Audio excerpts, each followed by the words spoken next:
In this video, we'll disassemble and perform maintenance on the classic Harken 40 and 46 sailboat winches. I'll explore how they work and we'll discuss intriguing design features. Once you've seen one of these naked, you'll be astonished at their elegant simplicity.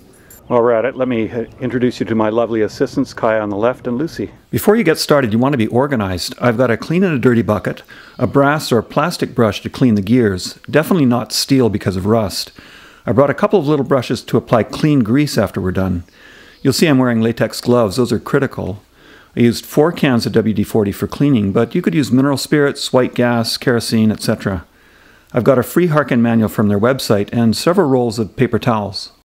When you're doing these winches, you need both grease and oil, and they're used specifically in specific situations, so you can't use them interchangeably, and you definitely need both. Now, you notice here, these are made by Lumar.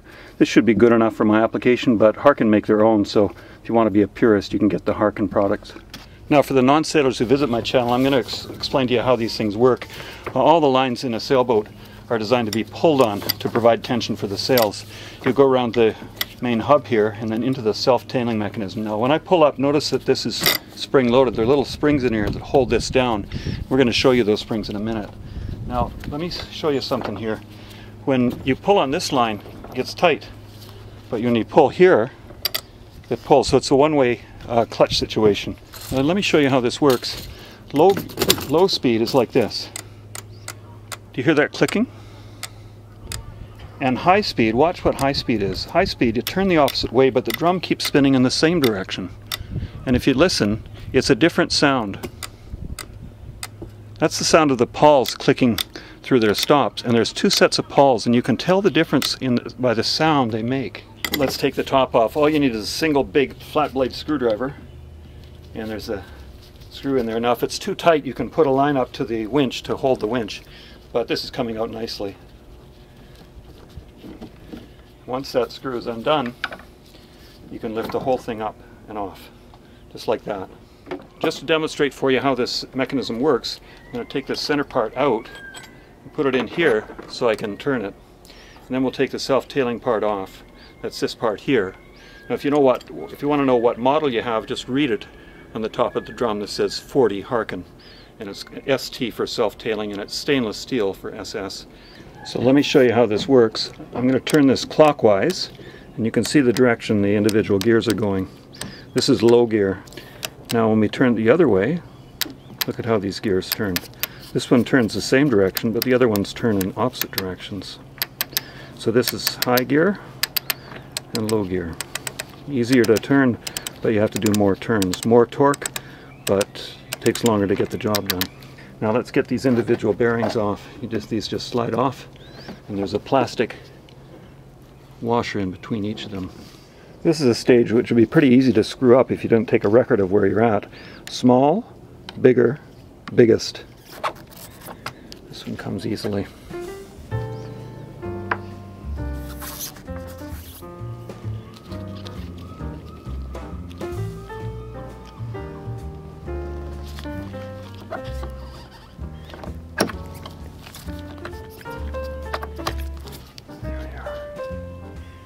See, there's a little flat spot to correspond to that flat spot there. These 2 parts, these 2 shafts are interchangeable.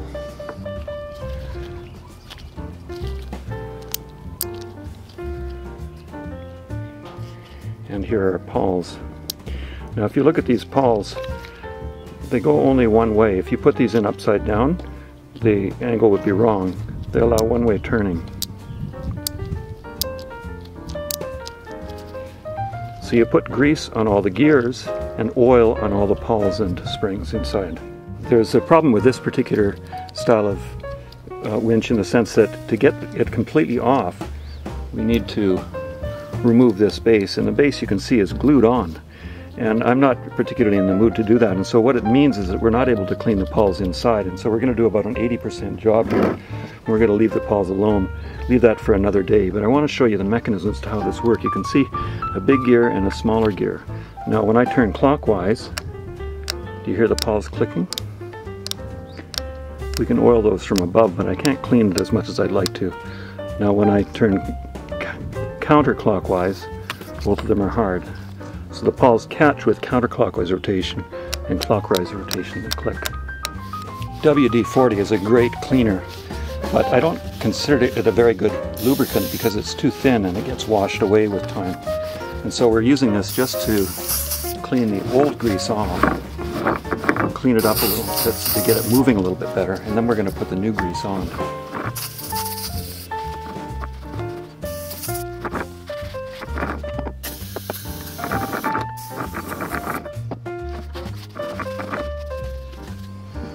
So I'm going to put oil in the top, trying to get it down into the pawls down below. And I'll squirt a little bit of oil in this way. That's for the pawls. And then for the gears, you don't need a ton of it, but you want it fairly well distributed. So we're just taking this paintbrush and painting it through all the gears.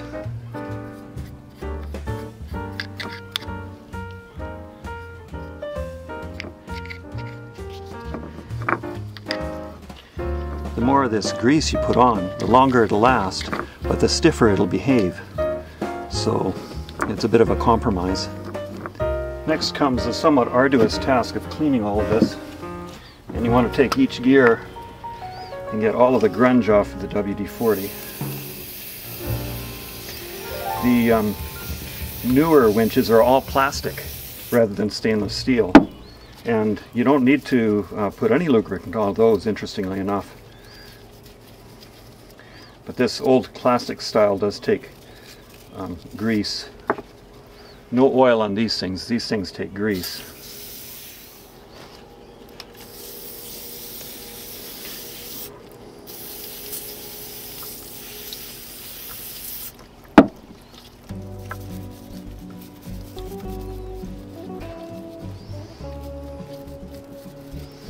This is a brass brush. You could use a cloth brush as well. It doesn't have to be particularly hard. I wouldn't use a steel brush for sure, because you don't want little flecks of steel getting in the stainless steel and creating rust. And with the plastic bushings, it's probably best to stay away from anything that might score the bearings. These gears get cleaned in the same way.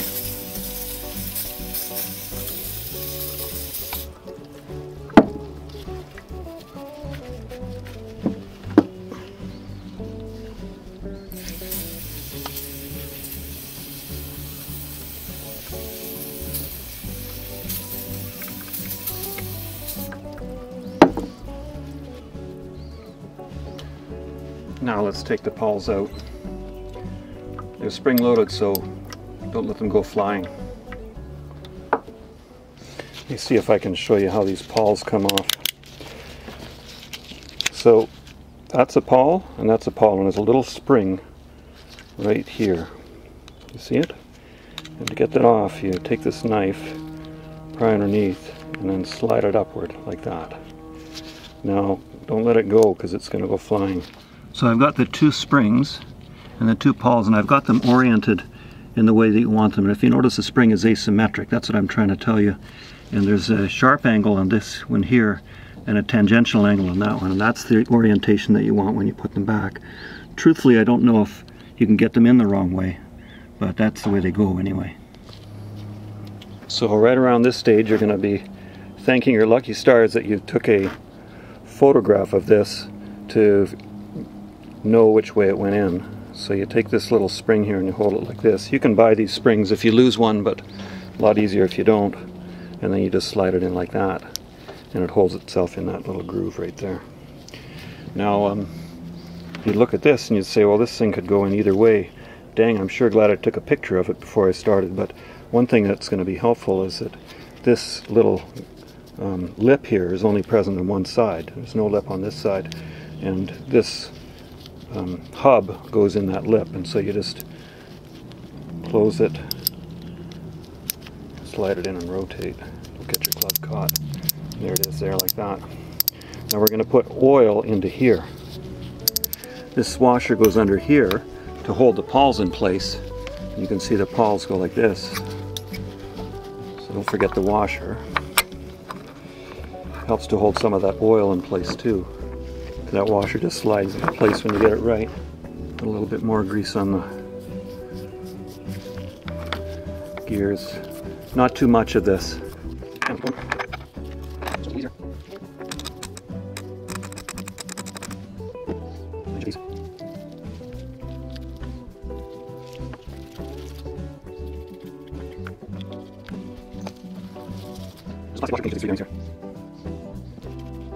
Okay, let me show you this one. My battery is starting to die. You can take this part off if you want to, and this is the part that does the self-tailing. It grips the line, and it's got these 4 springs and screws in here. I must say I'm not finding much in these things, and if you're going to have a step that you're going to skip, this would be possibly one that you might do. Now on the inside, you clean this off the same way you do the others. Put a little grease on it, and we just put the hat back onto the system like that. There's a little washer that goes in right here, and it's cone shaped and has flat sides. It takes about 5 minutes to get it out because you have to rotate it so the flat sides are on the outside. This cone shape goes up, so it directs the screw to sit tight. I like to get it out because I like to clean it because it tends to be really grungy, but a lot of guys don't bother. So I apologize for bringing you out of the midday stun here to show you the 46, but I got to get this job done. Now this one is largely the same as the last one, and so I'm going to skip all the parts that are identical, but the thing that this one does add is that we can take apart the whole mechanism, so I'm going to show you that part. Now one of the things you'll notice is that this particular gear is the one that's the power gear. This one is not, and this one is not. But watch what happens when I turn clockwise. This is a fast speed, and counterclockwise is the slow speed. So that's reverse to the 40. Fast is clockwise, counterclockwise is slow. First gear is slow, second gear is fast. But the opposite, so these gears will be different than the 40. But otherwise things look very similar. Now the other thing you'll notice is that there are some Allen screws here that we can take the whole base right off, so we're going to do that now. The other thing you'll notice is there are 2 rather than 3 of these drums, and there's a white plastic separator in between them, and then a stainless steel bottom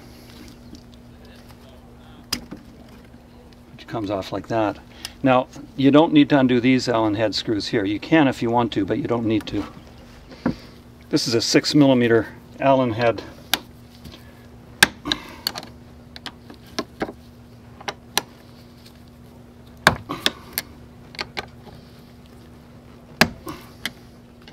Now the trick here is to make sure you don't lose anything overboard. Now let me show you how this works. You can see there are 4 pawls in this one. It's a little more elaborate, and there's pawls down here as well.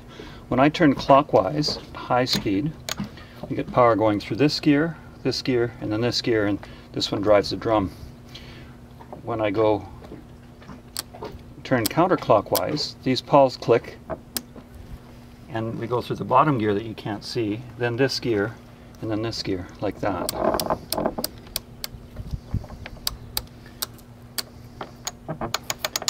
Fast, slow, fast, slow.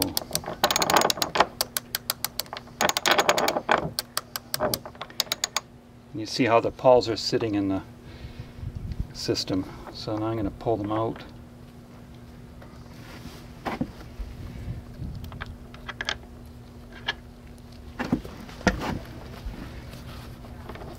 Yeah, that's enough. So get this thing out, and then these will come. And then as before, there's a big washer at the bottom. So let me show you this. Now on the 40 we got lucky because there was a lip on one side and not on the other. But this particular gear is symmetric. There are lips on both sides. So how do we know which way this thing goes in? Well, I'm going to put it in wrong for you so you can see what it looks like when it's in wrong.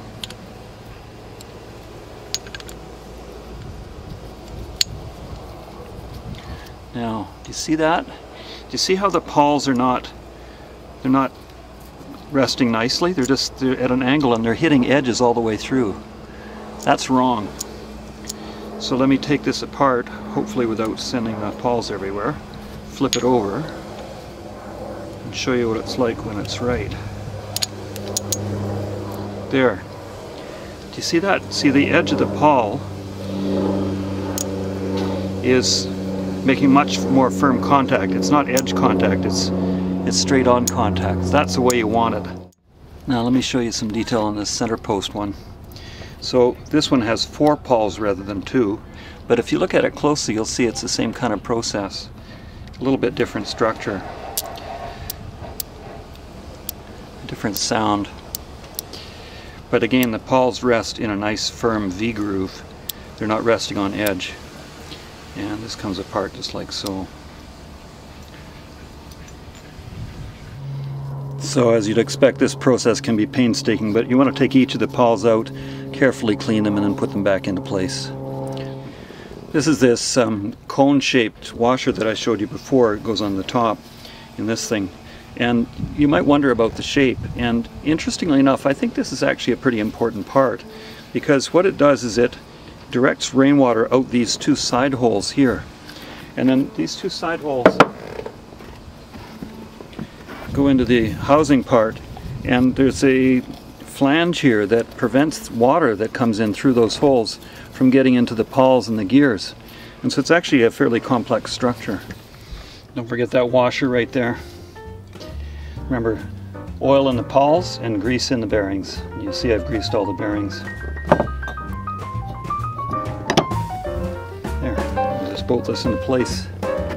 Well, I'll cut this one off here. I hope this helps when it's time to clean your winches. Thanks for watching.